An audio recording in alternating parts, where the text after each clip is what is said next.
ఇప్పుడున్న అవకాశాలు అప్పుడు లేవు. ఇలాంటి సౌకర్యాలు కానీ అలాంటి ఏమి ఉండేవి కాదు. ఊరు కూడా సరిగ్గా ఉండేది కాదు.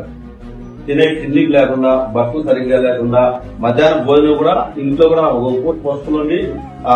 అలాంటి సమయం ఇప్పుడు అన్ని వసతులు కల్పిస్తున్నారు గవర్నమెంట్ స్కూల్లో. యూనిఫామ్ తో నుండి టైం బెల్ట్ ప్లస్ బుక్స్ కానీ, మధ్యాహ్నం భోజనం నాణ్యమైన భోజనం కానీ, టేబుల్స్, మంచి స్కూల్ కానీ అంతా డిజిటల్ క్లాసులు అన్ని చేస్తున్నారు. మీరు కూడా దయచేసి ప్రతి ఒక్కరు శ్రద్ధగా విని బాగా చదువుకొని పై స్థాయికి ఎదగాలి. మీరు ఎంత ఇప్పుడు విద్య లేనిదే ఇంత కోసం అంటారు. మీరు కూడా మంచిగా చదువుకుంటే పై స్థాయికి ఎదుగుతారు. అన్ని సౌకర్యాలు కూటమి ప్రభుత్వం నారా లోకేష్ అన్న చేస్తుంది కాబట్టి బాగా చదువుకోవాలి. మీకేమన్నా వేరే సౌకర్యాలు కావాలన్నా కూడా, మీరేమన్నా ఇబ్బందులు ఉన్నా కూడా సార్ వాళ్ళ దృష్టికి తీసుకోకపోతే సార్ వాళ్ళు మాకు తెలియజేసి వెంటనే వాటిని పరిష్కారం చేసే విధంగా మందులు ఉండే నాయకులు అందరూ చూసుకుంటామని హామీ ఇస్తూ ఈ అవకాశం ఇచ్చిన పెద్దలందరికీ నమస్కారం.